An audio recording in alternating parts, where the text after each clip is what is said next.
There we go. Hello, everyone. I wanted to make sure that I had properly hit the record button because I know that there's many people that are signed up today that can't actually be here live, and some of you may be here early and then not be able to stay on. Please know we are absolutely recording this. A recording will be out to you all by 12 p.m. Eastern time, so that'll be 9 a.m. Pacific time tomorrow.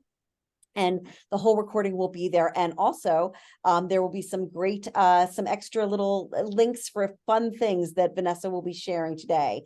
So as people are logging on, I'm going to start a little bit slowly here because I know it takes a few minutes for everybody to really get ramped up on Zoom, and people are coming in lightning fast now.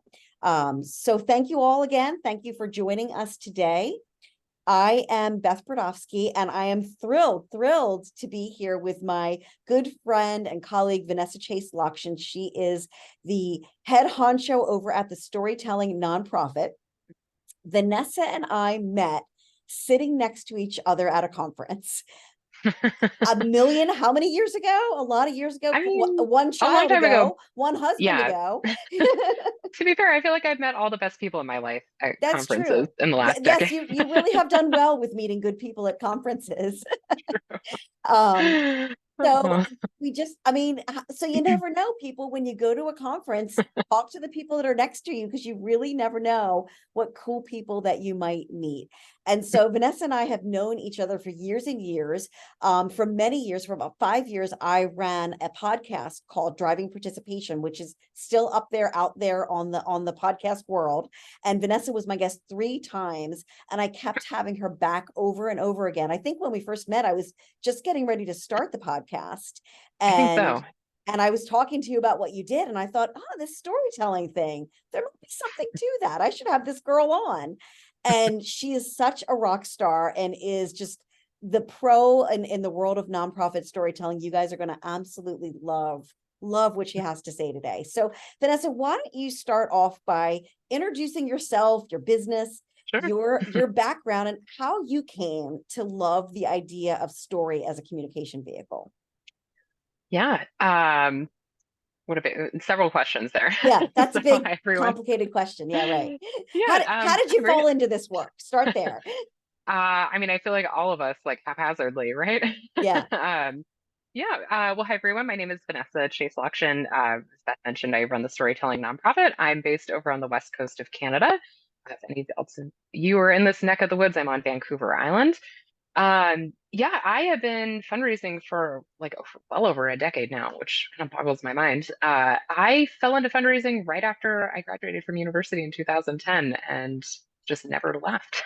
I always really wanted to get into work that was um, creative and involved a lot of writing. I had many permutations of what I thought that might look like in my life, and found that fundraising was like this really excellent intersection of those things, and especially in direct response, where we're doing copywriting, we're thinking about things very creatively, like messaging, positioning, all of that. I got into consulting partially because I just like couldn't find like the job that I wanted next, the organization that I wanted. I was really looking for something that was like more in donor communications, that was really about like copywriting, and I just couldn't. I spent like 2 years looking for like the job at the organization that I wanted, and just like never really found anything. And in that time, started freelancing, doing copywriting for nonprofits, and just decided maybe I can make that a thing. That was 10 years ago. So Wow. still going at it. Most of my work in this like current era of my business, the last like 5 years, is all really in email fundraising. I do a lot of work in digital fundraising and copywriting for digital, but all of it is still based in the idea of story-driven copy and thinking about like narrative arcs over time. I'm trying to think like what else got me into this in my career. I think it was originally a book I read in like 2011. It was quite a long time ago. Lee Lefebvre's book, The Art of Explanation, which is Oh, this really excellent book that talks about like really tries to answer this question, like how do we explain complicated things to people? And at the time, I thought it was a really great book in the context of nonprofit work because like we have things like theory of change models, like complicated service models. mhm. And it's like, well, how do we break this down for somebody who's like not working here 5 days a week and like knows the ins and outs of everything?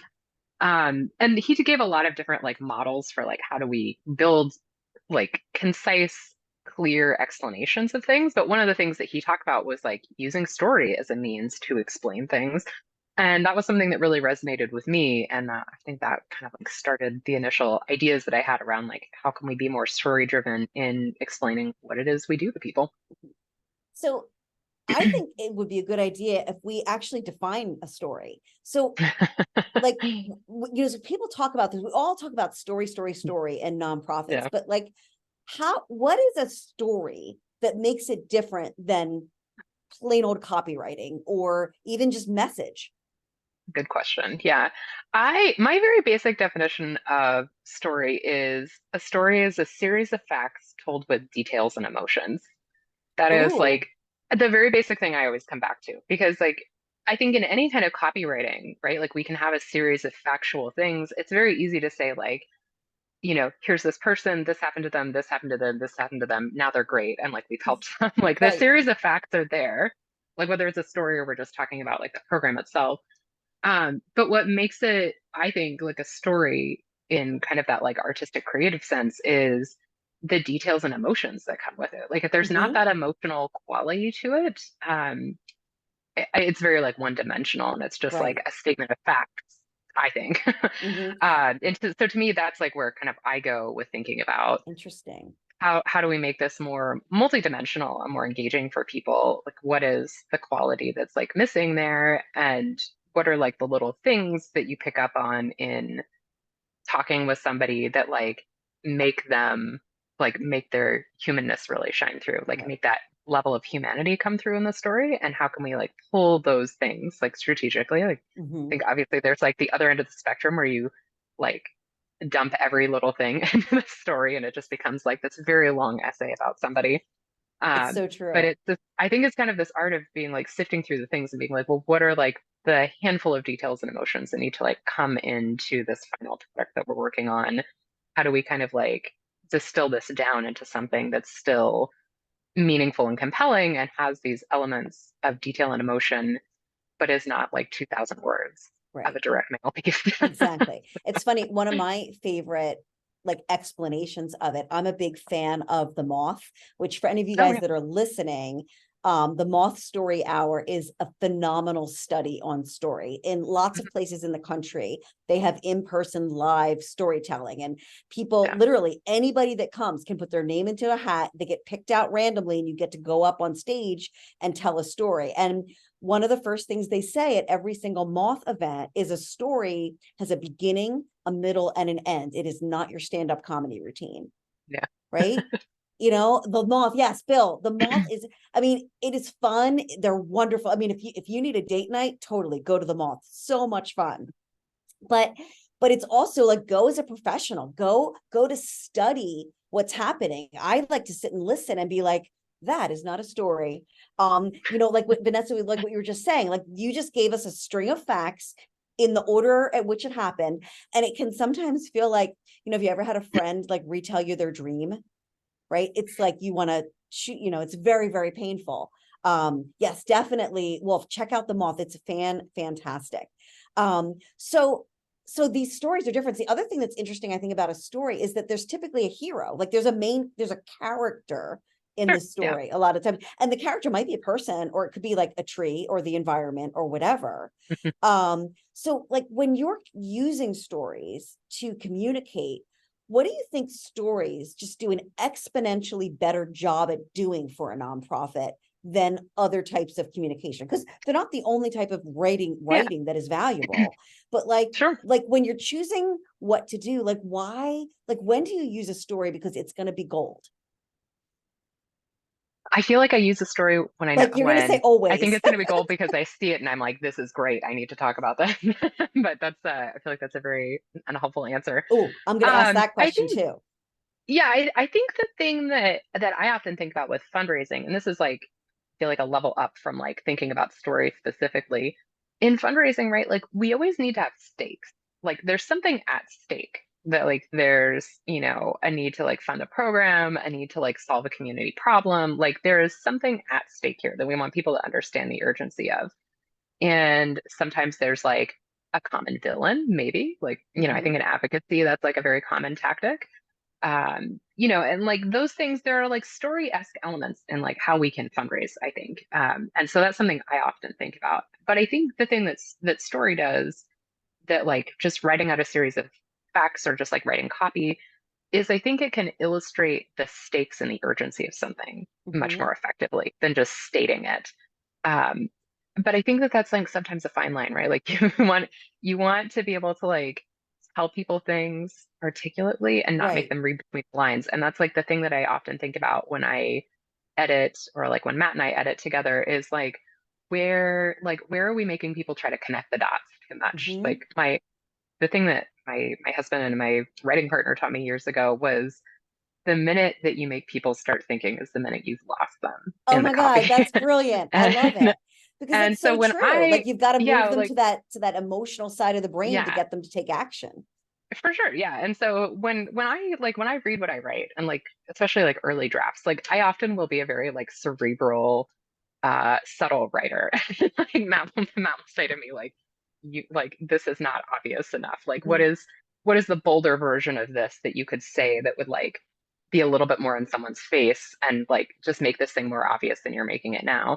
But I think that that's where like Hmm. story comes in, right? Like, if you can have an example that highlights like the statement you've made or the factual thing that you're trying to say, like, we need this money to do X thing because of Y, giving people the clear example of like, and here's why, like, here's Hmm. somebody who needed this and how we've been able to help them. Like that is just a further, I think, articulation of that's really helpful that can help people understand the stakes and the urgency in a different way.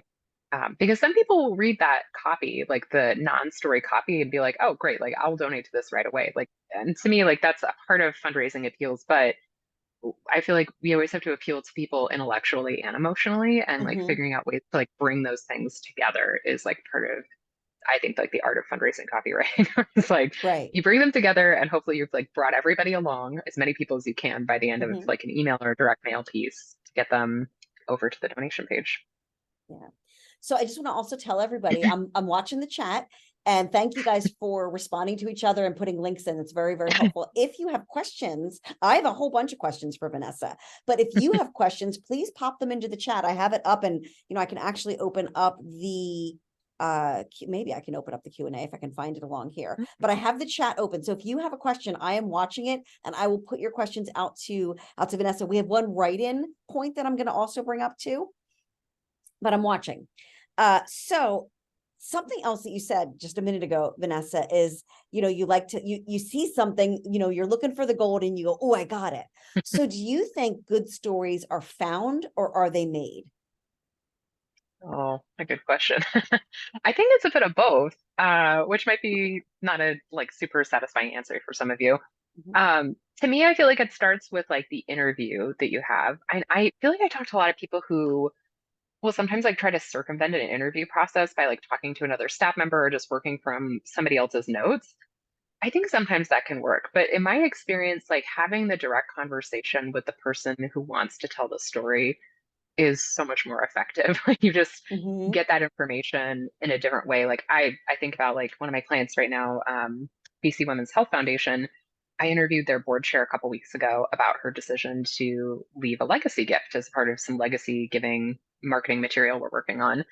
And I had like done some research on her before I came to this call and like read some profiles of her online, both on the foundation's website and some other places.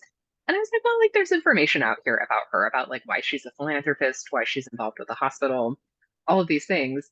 But I was like, I wonder if there's something else there. And I just like Mhm. wonder like what else, like what prompted that first gift that she had. Like I hadn't really seen that anywhere. She kind of talked about like her experience with her daughter in the NICU when she was born prematurely. And so I was like, I wonder what else was happening at that time. And so like I got on the phone with her and we talked for probably like a half hour.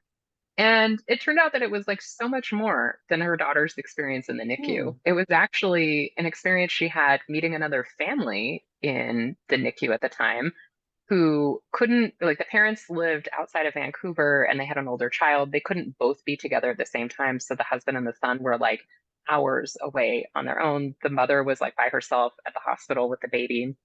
And because of their financial situation, this other mom was living in a camper van in the hospital parking lot while her baby was in the NICU. And when I was talking with the board chair at the time, she was like, I just felt like this is like one of the most vulnerable times in a woman's life. And surely we can do better for her. Like, surely we Mhm. can do better for women like this. And she was like, and that's why having foundations like this is so important. And I was like, like, that is the thing I wanted. Like that was the line I wanted from a story, and to hear more about her. And that's the kind of gold you get when you have Mhm. conversations with people, when you ask questions and when you're curious with them. But I think there also comes a time where it's like you've gotten information from somebody, you've like written notes, you've kind of collated some things, but you also have to have like the discernment on your own to go through them and be like, well, what comes into like the final piece that we're writing, like the fundraising piece or the communications piece. And that's really hard. Like I feel like there's like is that Hemingway quote about editing, about like being willing to kill the darlings. Right, I hate exactly. it. That's Like, actually I the gotta just next like question on my put list is everything in there. how, Yeah. like, how do you Um, like, so you end up, what you do an interview, and the thing with an interview is it's yeah. usually like in line, they Mhm. Sure. question, answer. And I think human beings Yeah. sort of want to tell you what happened from start to finish, like in order. But Yeah. that's not always the most interesting way to hear a story. Like I remember when I was in high school English, I learned the term a medias res, which is Mm. Latin for in the middle of things. And it's that concept of how Yeah. so many stories, like if you read a book, you're sort of dropped into this environment, you don't know what's happening, and you've got to figure your way out, but it compels your attention because your thinking brain is Yeah. thinking, what's happening here? So like, how do you figure out, Yeah. like, how do you mix and match all the pieces so that it doesn't just document the scenario, but actually crafts this like this Yeah. arc that like builds people up with like context and crisis and solution, and like gets you out to like end happy resolution on the other side. Yeah. Neatly packaged up with a bow. Yeah, right, exactly. And Yeah. not that every story is that, but every story still has to have some level of, like you said, stakes, like you're building up to something that's Mhm. important, and then hit a point, and then, Yeah. find an ending. Yeah, for sure. I will tell you, like, I can speak to this specifically in email pretty well. I'm maybe like some of you, I'm on a million nonprofit email lists by choice because I'm always Right. curious about what other people are doing. I'm like, what other kind of copy is out there? The biggest thing I see go wrong in emails, like from a completely subjective perspective with like no frame of reference for how these emails actually perform, is that I think a lot of people wait way too long to get to the very best thing in the email. They think they need build up Oh. to get to it. And to me, I'm like, I'll read the email sometimes and it'll be like a paragraph down or like way further in the bottom of the email. And I'll be like, this was the best line of copy. Like, this was by far the strongest point they made. And they could have started with it. Like, they could have restructured this email and like reordered things and put this thing at the top, and it would have been much more compelling and interesting. Mhm. Which is challenging. Like, that to me, that's like part of what happens in the editing process. I feel like I don't get that right in the first like couple of drafts usually. That Yeah. like takes me a while to like figure out like what is the hook and the lead of this Mhm. email.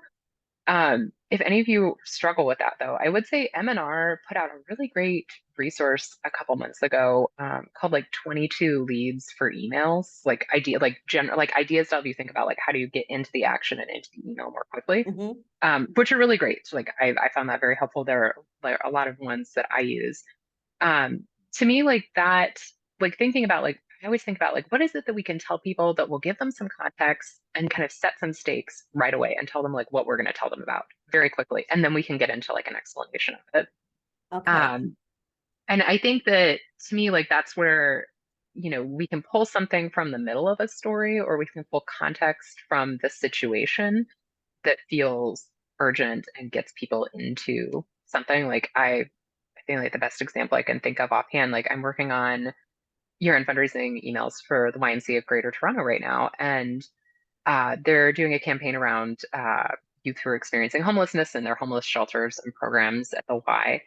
And one of their emails that we recently wrote starts out with something like, it's like like tonight, 3,000 young people in Toronto will be sleeping on the streets.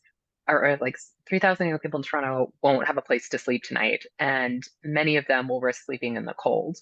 And like that tells you a lot right away, right? Hmm. Like it tells us like the volume of people we're talking about. It tells us who we're talking about. It's like a character essentially in the story. And it also like kind of creates some more stakes of like, well, not Right. only do they not have a place to sleep, they have to figure that out. And like many of them will risk sleeping in the cold, which might like put them at risk for cold weather related injuries or illnesses.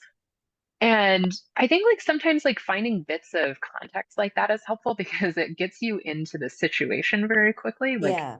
I could also imagine a version of that email that I wrote where like that piece of information could have been like down near the ask, like to set up the ask, but I don't think it would have been as good. Like, Yeah. I think that that's like a really punchy, powerful piece of information. And so sometimes when I edit and just like look at things like kind of take a step back and look at them, like I often go through emails and think like, oh, like if I moved this sentence or I moved this paragraph to the beginning, like what would happen then? Like if I Hmm. took this line that's like way down at the bottom and I play around with like structure and order a little bit, and sometimes that will get me to like a significantly better version Right. of what I'm thinking. I also think about like the board share story I shared earlier. That line that she gave me about like surely we can do better for women. I was like, that has to be somewhere Right. like very prevalent and open in this email. And when I ended up like taking her story, I thought, well, like we can't really like open with this quote. Like I need some like sentence or two to kind of set it up really quickly. But that gave me some ideas, and I was like, okay, well, what do I need to tell people in order for this quote to land very powerfully in the first like paragraph of this email? And that allowed me to kind of like reverse engineer the structure of that. Like, That's a really great point. got that.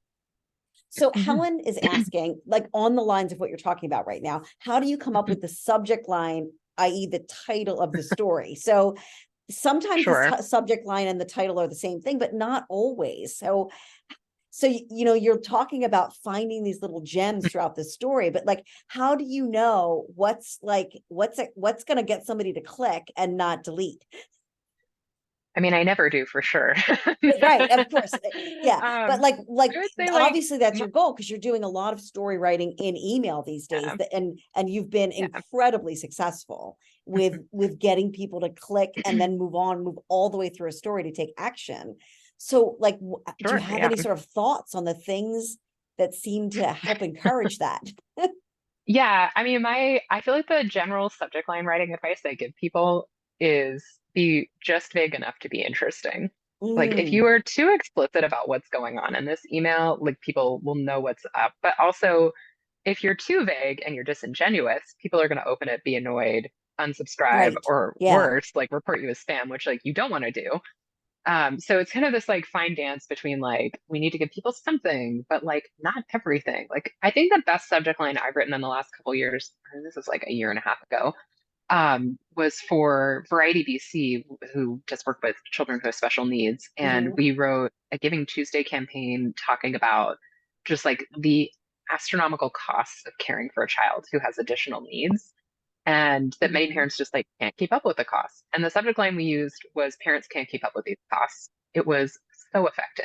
Like it told us who we were going to talk about, parents. It told us something about the problem, but not enough for you to like know for sure exactly what's going on. Like it piqued curiosity in a really Hmm. effective way. And so I often think about subject lines like that, where it's like we want to like be interesting and like interesting and specific. It's like this weird balance of things. And the funny thing is I that's super true. yeah. I've also seen the opposite thing. I don't know if this is Mhm. still a current statistic, but for a long time, the number one most opened email of all time was from Barack Obama's first Yeah, campaign, and the remember subject that one. line, hey, Yeah. like that's Yeah, I it. mean, I Our think most and oops opens a yeah. lot. Yeah, right. Yeah, Lisa, that's exactly right. Yeah, I'm actually gonna exactly. pop something Yeah. into the chat from so you guys can see it. There's a really cool tool out Yeah. there called Subject Line Grader. There's the link to it. I Oh yeah. just popped it in. I It's also a use great tool to play with. co-schedule. I also use Yeah. co-schedule headline analyzer. That's Oh another one that yeah, I that's use another good sometimes. one. Yeah, I think like this is like this is a good example of something that I think is often very missing in emails, which is like the human personal element. Yes, we are all writing like mass emails to people for sure. But they don't have to feel that way. Like there's a lot of ways in which like emails I work on, emails I receive, feel like they're written by a person. Like it sounds like a person talking Hmm. to me in the copy. Like I can hear it. And like that's what people want to read. Like that's engaging, that's interesting to them. It doesn't feel impersonal and like this kind of huge mass email that just went out to like Right. thousands of people. Hmm. And so I think sometimes when you can find those subject lines that like kind of feel like they're not something that typically would get sent, like, I mean, I feel like the worst example I could think of is like an organization that might send a newsletter and the subject line would be September newsletter. Oh my like, God. Yeah. People like, did that. no, But we that don't used to need to be a send that. thing. People would do that. Yeah, Like, what sure. a Yeah. waste. Yeah. Yeah. But I think like figuring out where you can be more human, which Hmm. I always think sounds ridiculous because we are all people. We're all doing the writing. But figuring out like how to bring that element of humanity and humanness into Right. things is what I think is Kind like of the like secret sauce. if you get Chat GPT to write your email and it sounds exactly like how you write your emails, you're Yeah. probably doing something wrong. Yeah. Yeah, exactly. I think that's a good point, a good guideline. Awesome. Okay, so Jory has a question. Sure. You spoke a little bit about this as well. So Mhm. how long, basically, how far in to an email can you expect people to read, or a direct mail letter? People with, people have short attention spans this day. Like how Yeah. how how long, how much can you expect them to read, to keep reading? I have an Yeah. opinion on that, but like, what's your thought? I do too. I have a lot of data on it.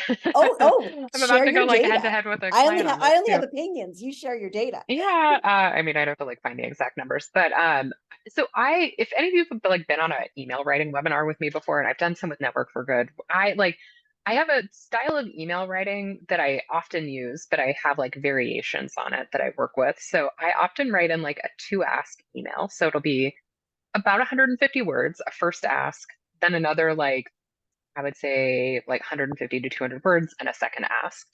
And the reason I write it in that structure, one is because I know they convert well from like years of writing them Hmm. that way, is that 150 words is just enough real estate to tell people something meaningful and to tell them something useful and then make an ask quickly. Like on mobile, they won't have to scroll along. On a desktop, that ask is going to show up like before anybody has to scroll, which is what you want. Like you want the link to be very obvious.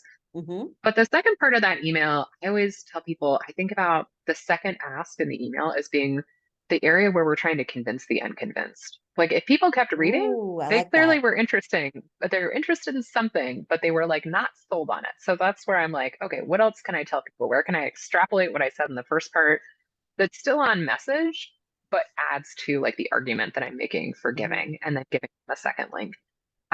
It's funny because I have a client right now who, when I wrote emails like that for them for the first time, like earlier this year, they were like, this is too long. People aren't going to get to this. And I was Mhm. like, there's a way to find out. Like, we can run a head to head test on like my long form versus like a short form email. And we did like one that was basically like the first ask only. So it was like 150 words plus the ask, and then versus the other one that was like the two ask structure. So they were both identical at the top. Um, and the to ask one outperformed both in clicks and conversions. Like, I think there is something to it. Like, but I've also written emails too where like I think especially like follow-up emails around like year end where we put like what I call kind of like a love note up at the top of an email we've already written, where it'll just be like two sentences and a link right at the top, and then like Mhm. the email header and then the original version of the email below. Those emails What's do in really the well two too. sentences? So if you're going to put two sentences at the top, like I've seen something that I call a shepherded email, Sure. where Yeah. like the two sentences at Yeah. the top are like, "Hey Bob, I got this great thing from Mary. I think you should Yeah. take a look." So it's kind of has that sort of illusion of personalization, like maybe I your executive. try not to, yeah, I Yeah, try not to but do I've seen that. that, like it exists, but that's not what you're talking about. Yeah, I mean, yes and no. I feel like in the versions I've written of those in the last like 2 years, what we usually do is hopefully the original version of the email had like some kind of goal we were trying to reach, whether it was the Hmm. dollar amount or number of donors we wanted to give, something like that. Um, and the like kind of lift note, the love note at the top is a great place to be like, hey, we're halfway to our goal. We've got 2 days left on our campaign. Like, help us reach our goal, like that kind of thing. Like, just getting to the point really quickly. Like, it's a great place to give updates about how things are going and to get people to take action quickly, is what I think. But I feel like that often is more useful to come like at a second or third email in an email series, because I think if you just sent that first, like it's not enough context or information, like you might get high click-throughs on it. I don't know. I'm not sure what kind of conversion you would get, but I think like setting people up with more information earlier and then like using variations of shorter follow-up emails, things like that, once you've hopefully like gotten some messaging in front of people, I think can be a really useful tactic there. Awesome. Mhm. So Oh, Danielle yeah. Wallace actually wrote into me on the post that we put out on LinkedIn about this. And she said, you can have all the best stories in the world, but good luck if you don't know how to use them. I personally find stories hard to use as attention span is so short. And I Sure. love what you're saying is that like you did a test. And I think email is such a great place. If you think you have a good story, email is such a fast, inexpensive way to find out Yeah. if that's true. And if you really Email's need great. short, I feel like a lot of times we're all making assumptions that people's attention span is short. Yeah. Yes. You know, we like Yeah, I we've think, had some of our best luck with 4-page long storytelling letters, yeah.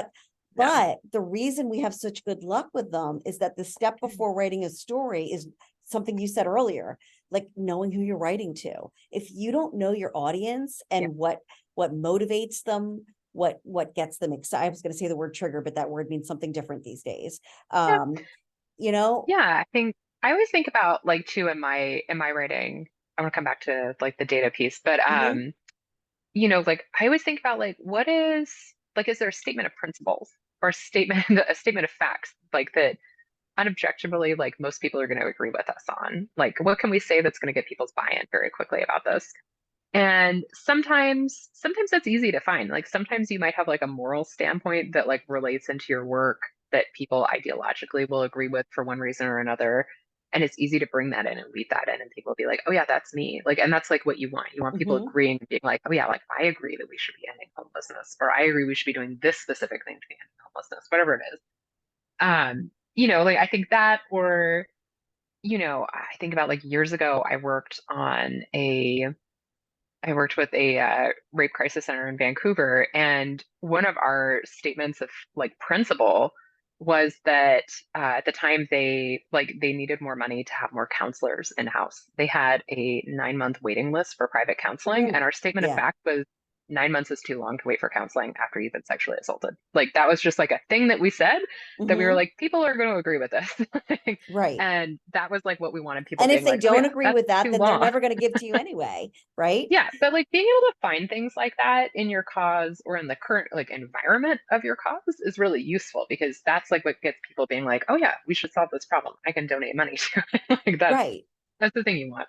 But I would say like just going back to like this idea of like testing, the thing that I think has been really useful for me over the years is, and I think about this like with clients that I work with, but also with myself, is like what is stated opinion or like what is opinion, so like a client's Mhm, opinions, like your organization's opinion, my opinion as a consultant, versus what is stated preference, like if you asked a donor like how mhm. many times do you want to get emailed from us, versus what is like 0. Yeah, behavioral, right. yeah, versus like what does behavioral data say.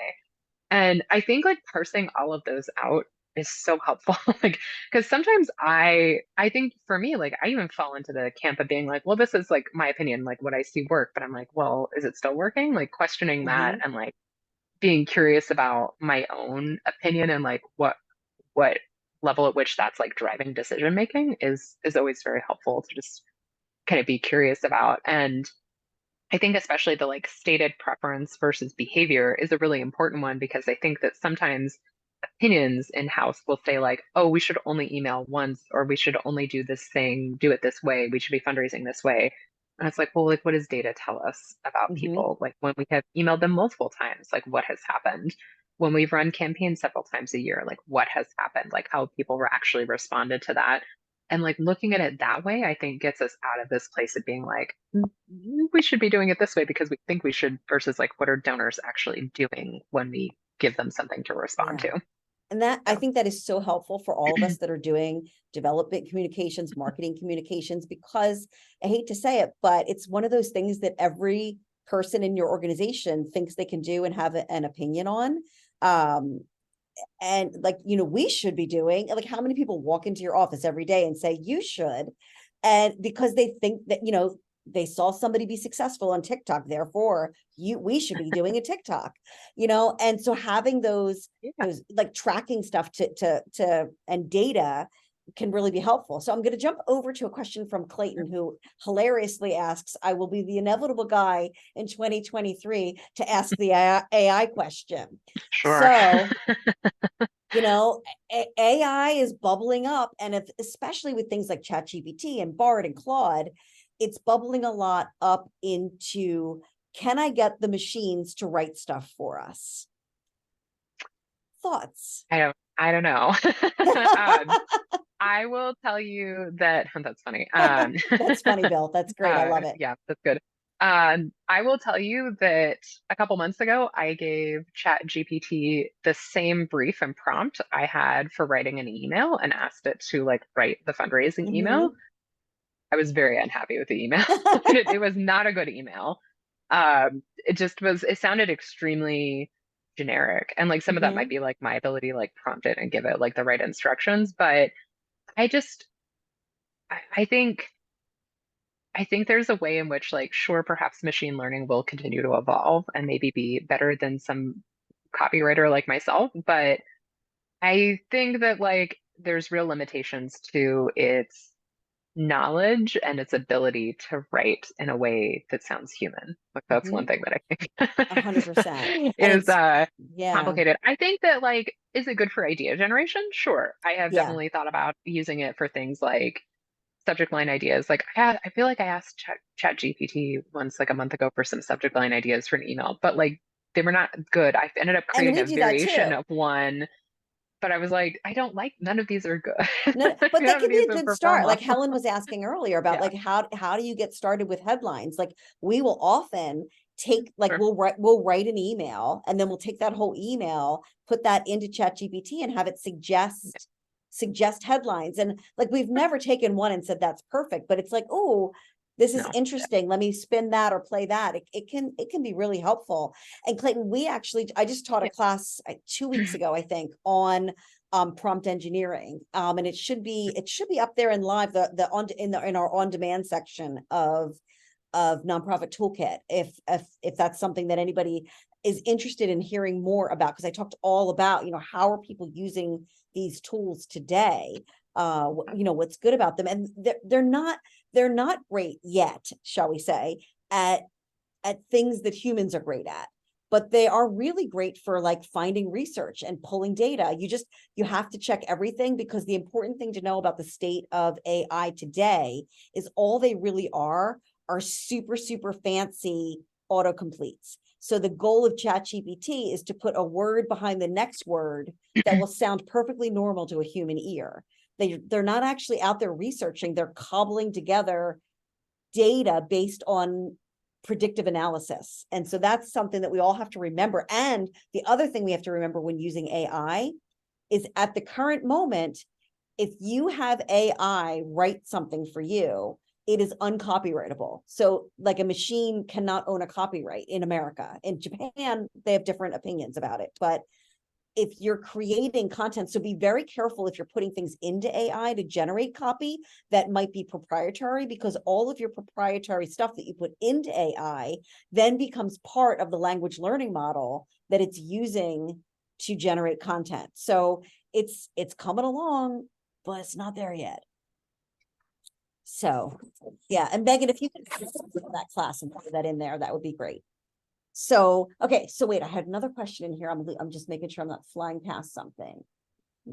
Okay, yes, Julia is asking, how do you know exactly who your audience is if you're posting on social media? So Julia, I talk about this all the time. This is finding your audience, identifying your audience is definitely my sweet spot. If you follow us on social media, you will learn all kinds of things about how to find your audience. But at a high level, I am a believer that you should focus on building your brand and I call it, there's a difference between your stories and your capital S story. Like you should have a capital S story. Like, what is your organization's story? And you need to make sure that you're designing that story for what we would call your perfect person. And it's like, everyone knows who your perfect person is. It's the people that my mom says have raise your hand disease. right? You know, that's the people that show up all the time. And so making sure that you deeply understand the people who are allowing you to thrive today before you start looking for pleasing the everyone of all the people that are out there on social media, because trying to make those people happy are how you start running karate lessons at your nonprofit, because everyone wants everything, right?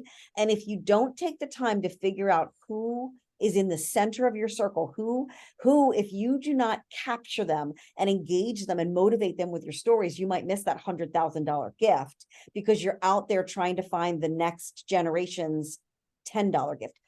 Obviously you need all of those people in that entire ecosystem.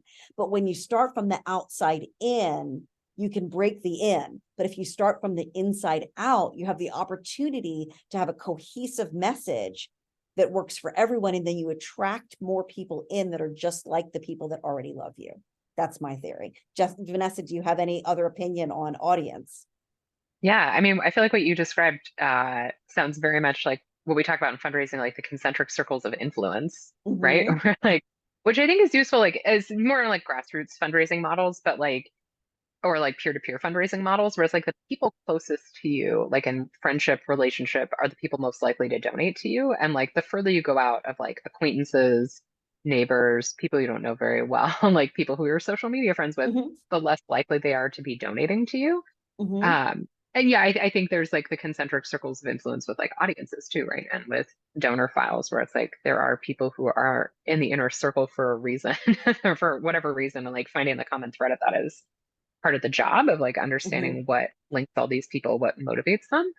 Um, but yeah, I think like being able to crack that nut is sometimes very challenging. Yeah. So let's talk a little bit about story delivery. So Sure. one part of a story is like identifying like what a great story is. And I'm a big fan of like once you get a sense of like what is a great story for our organization, that is a great thing to bring out to your board members, you know, your Mm. volunteers, the people that are in your ecosystem, because you can basically send all your story gathering minions out there. If they know what you're looking for, if they know what kind of now sometimes you're just going to hear something that's gold, right? But imagine if you're having events and you've got other people rather than just your lean staff out there going, aha, you should go talk to Vanessa because she would love to capture your story.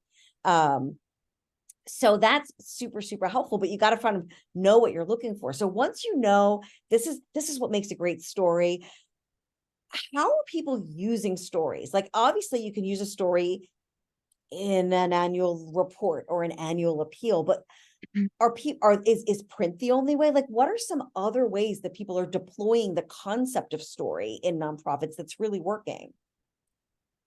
I mean, I feel like everywhere these days, I feel like Mhm. there's not really an area where it doesn't work. I feel like it's more of like, depending on the channel that you're trying to tell the story, there might be varying effectiveness based on the medium that you're using for the Oh, story, like okay. video, audio, copy, like words.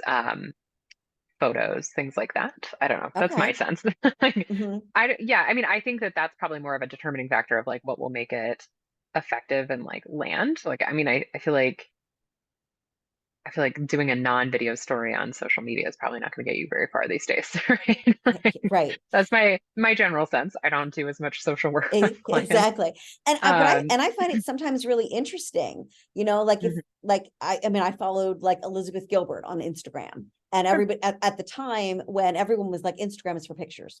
Don't waste your time. Don't waste your and Elizabeth Gilbert is a writer, and she would Yeah. write like these posts that were this long and they would get like 6,000 likes. So like the thing is you never know. Like don't Yeah. be afraid to Yeah. experiment.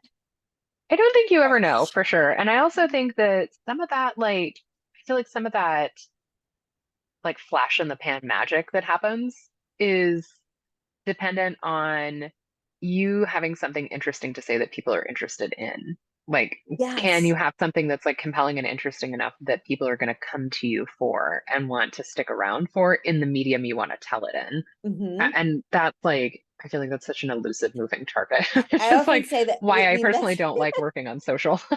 right. Um, Well, we spend too much time yeah, focusing on conversion and not enough time on conversation.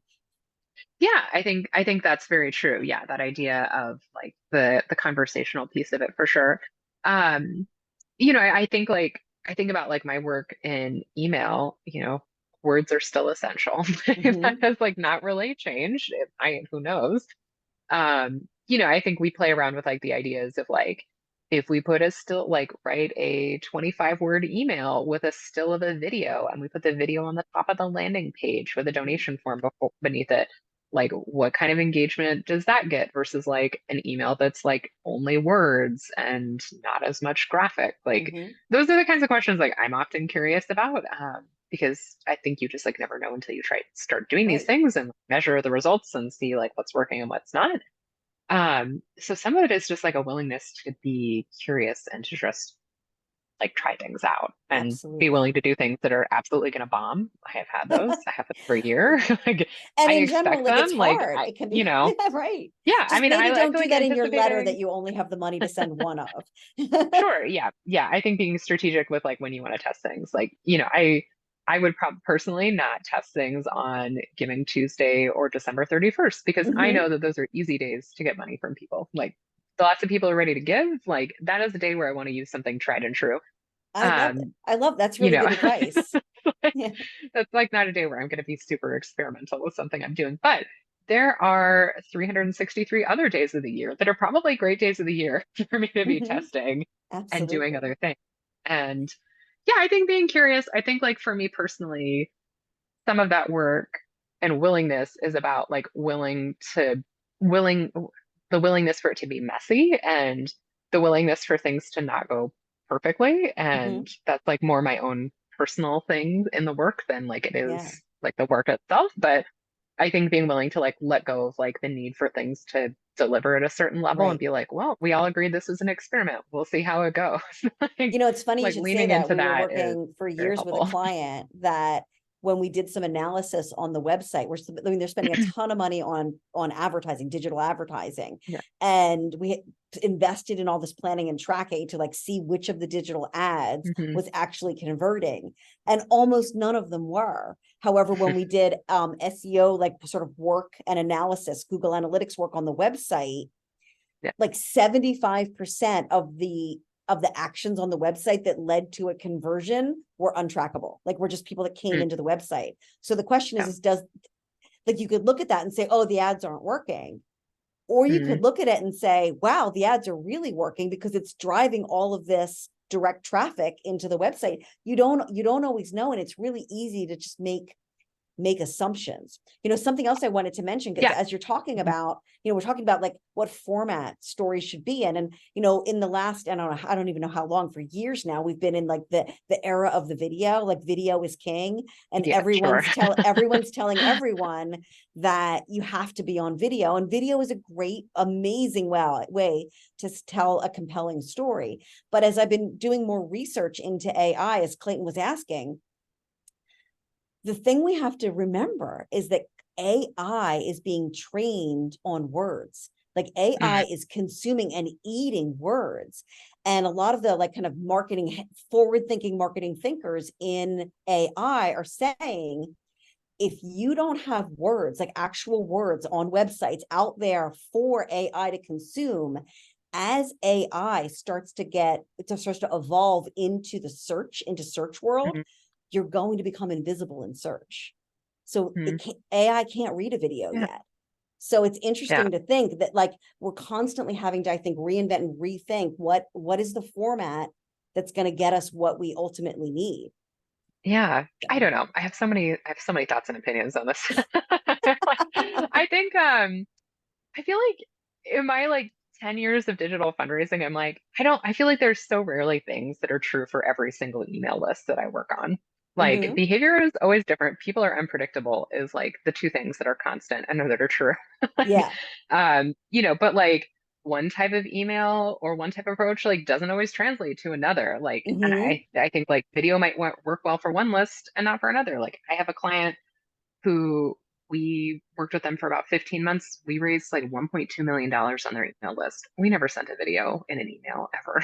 Right. That was like, we sent copy and we sent pictures and that was like what we did. And it worked Mm-hmm. very well for their email list. I worked on it with another client the year after I worked with them, and things that I had previously thought to be true generally about digital donor behavior were just like not true for that list. And it took us like a month or two to figure that was the case.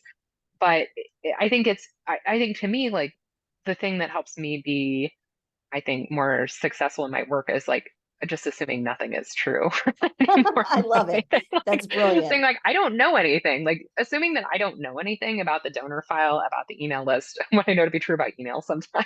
Like that is that sets me up to be less frustrated and more curious and more solutions oriented to things rather than just coming in and being like, this is what we are doing, like this is what I think should happen. That often is just like not as helpful these days.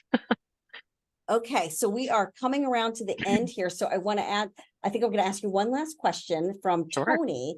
So Tony says, when crafting a story, how do you use numbers and statistics without losing the heart and essence of your storytelling with the people Hmm. who are helped?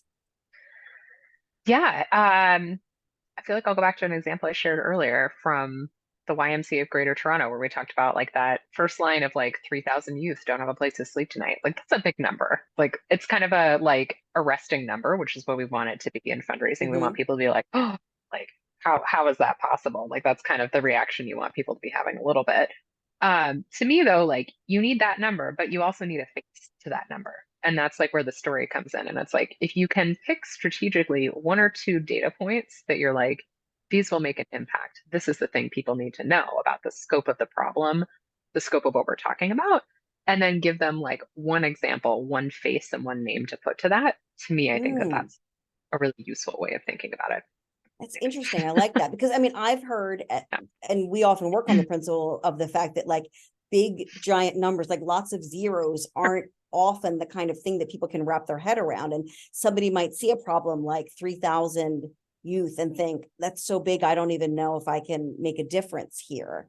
Yeah, but How then do you when you tell address them that? about like, yeah, but then like when you tell them about like the one youth named Beth who like came through the homeless shelter and got help and was able to like find a job and was like able to go on to find stable housing within 6 months. Like I think people can be like, oh, like that's the kind of thing we're talking about. Like that's the Mm-hmm. kind of solution and outcome we want for these 3,000 kids. If we donate, like maybe we can help them this year. Like Right. that's to me like the kind of line you want to draw there. Yeah, I mean, I think that some of this like comes down to picking the right numbers. Like I think it's kind of like with picking the right details from stories. Like I don't like when I start writing a fundraising appeal, I often make like the Google Doc where I have like a table usually of like facts about what's going on for the Oh, I organization, like love the that stats, idea. and then I have like the stories that might go with like the program or Mm-hmm. service that we're talking about on the other side. And I just like I make like a laundry list, like a bullet point list of like all the things that I know about the program, about the scope of the problem at that point, and just try to like get like an eagle eye view, like an eagle view, a bird's eye view on like everything that's happening. And I think that that helps me see it a little bit more objectively and think like, okay, like actually this fact, like this statistic about the community problem or whatever, like that's really relevant and that's useful for people to know. Whereas like something else is like good and it's not like a bad piece of information, but it's like just not as like useful. There's like not as much utility there to me as a writer. That's like kind of what I do to try to discern those things out. But again, like I think also in your editing and writing process, like going back to that original list and like ideas you had and being like, well, I said this, but actually if we said that or brought this thing in, like would that be more powerful given like the story that I ended up writing Mm-hmm. or the kind of narrative that we ended up building? Like I think again, like coming kind of going back and forth and being willing to like do that dance with yourself in editing is really helpful. That is fantastic. Well, Vanessa, thank you so much. Yeah. Can we all like thank Vanessa? This was super, super helpful. It I was great to hope hang out that with we all of you today. answered a lot of your questions. So Vanessa, like in when we're going to be sending a link to the recording. If you guys want to even put in there, like what's one great tip that Vanessa gave today that you think, aha, this is going to really help me. I would love go Leafs. Yeah, there we go. Woohoo, our Canadians. Wrong side, other side of the country. I'm like the um, least yeah, Canadian we like, Canadian yeah, ever. Although I you're only like, became a I only became a citizen in 2019, but I have still That's not true. gotten it Yeah, up on we don't have to tell people that you're not native. So you have a me. program coming up that we're going to put a link to in the replay with the email that comes out for the replay. So that if you guys Huh. are loving what Vanessa is sharing, you can go and find her and find more about the kind of things that she shares. She also has a fantastic book with all kinds of exercises on storytelling that is both helpful and gorgeous. Thank you. Which is really, really terrific. And for us, for those of you that are here today and are hanging on, we actually in October, we're going to be rerunning our graphic design series. So it's one of our, like, probably our pretty much our most popular series that we have. So keep an eye out for that and let us know the things that you're looking for. What are you looking to learn? We are actually shifting gears and we're going to be doing a lot more of these sort of community webinars. What topics should we be talking about? We are always interesting. So I love it. Thank you guys all for sharing the kind of things that were helpful to you. We love Vanessa here. I'm so glad to be able to share her with you. Thank you all, and we'll let you know what we're talking about next. And please feel free to shoot me an email if there is something that you're looking to learn, or if there's a person that you think is fantastic that we should bring onto some of these conversations. Let me know. We'll get it out there. We'll create a session, and so we can all learn better together. Thank you guys. Thanks for all the claps. I appreciate it. I'm so glad this was fun. Thrilled to have you, and we will see you all next time.